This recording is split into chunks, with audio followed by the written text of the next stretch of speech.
நான் எப்போது மெயில் அனுப்ப வேண்டும்? நான் எப்போது வேலையை தொடங்க வேண்டும்?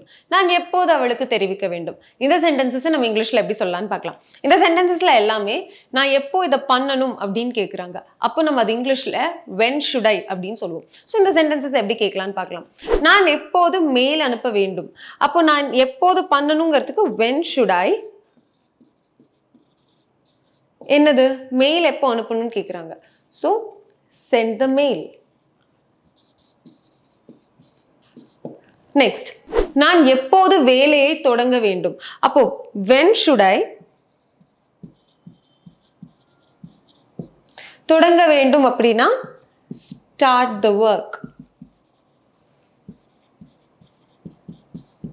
அடுத்து நான் எப்போது அவளுக்கு தெரிவிக்க வேண்டும்? தெரிவிக்கிறதுனா நம்ம இங்கிலீஷ்ல inform அப்படின்னு சொல்லுவோம். அப்போ when should I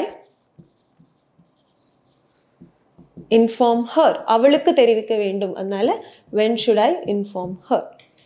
So இந்த மாதிரி நீங்களும் இங்கிலீஷ் கத்துக்கணும் அப்படின்னு நினைச்சீங்கன்னா இங்கிலீஷ் கஃபே பேஜ் ஃபாலோ பண்ணுங்க. Thank you. English Cafe. We present you the perfect English.